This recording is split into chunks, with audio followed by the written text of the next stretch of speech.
Hi again then guys, and so we've got another GranTurismo 6 top speed build for you today, and this time it's for a car which is slightly slower on its own than the ones that I would usually do, but I chose to do it anyway because it's such a massively popular car, and for its power it does actually have quite strong draft potential, and it is of course the premium model Civic Type R. So you want your racing soft tyres of course. For suspension, we've got the ride height as low as possible, front and rear. Springs have increased to 6 and 450. Dampers to 4. Anti-roll to 6. Camber on 2.5. Neutral toe, of course, as usual. For the gearbox, you want the highest possible auto setting. Then for the individual gears, you want 2680, 1785, 1285, 995, 675 and 570, with a final drive of 4.4. For the diff, we've got the lowest initial torque, because obviously being front-wheel drive wheel spin can be an issue off the line, high acceleration and low braking. All the power upgrades of course, and I would definitely recommend fitting NOS on this car, and obviously you want the full weight loss package. I would recommend using a manual gearbox with this one.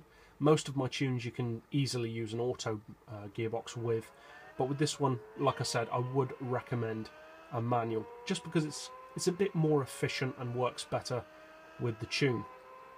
Now, like I said, this is slightly slower than the tunes that I would usually do. It does 207 under its own power, which doesn't sound all that great, but for a car with 380 horsepower, that's actually pretty good. Now, the acceleration, as you can see, gets quite sluggish in 5th gear, and the reason for that is because I specifically designed this to be a draft tune that can do top speed on its own, but isn't necessarily designed to do top speed on its own. So like I said, it can do 207 without NOS or draft, but that's not what it's designed for. It's designed to go over 250, 260 with slipstream.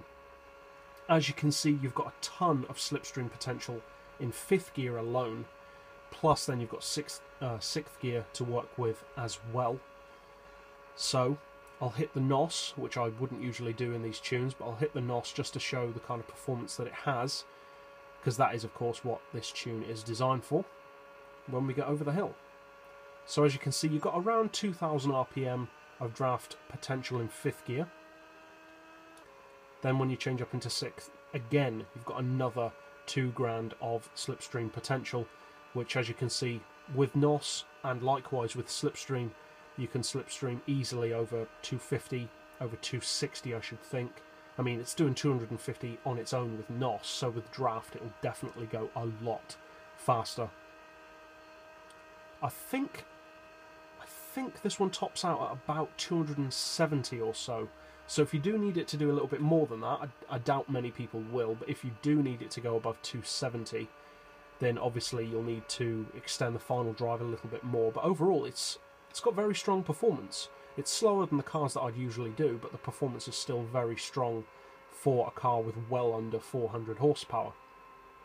And as I said, drop it back down into 5th, which is why I recommend using the manual box to get your cruising speed of 207, which is still very respectable for its power.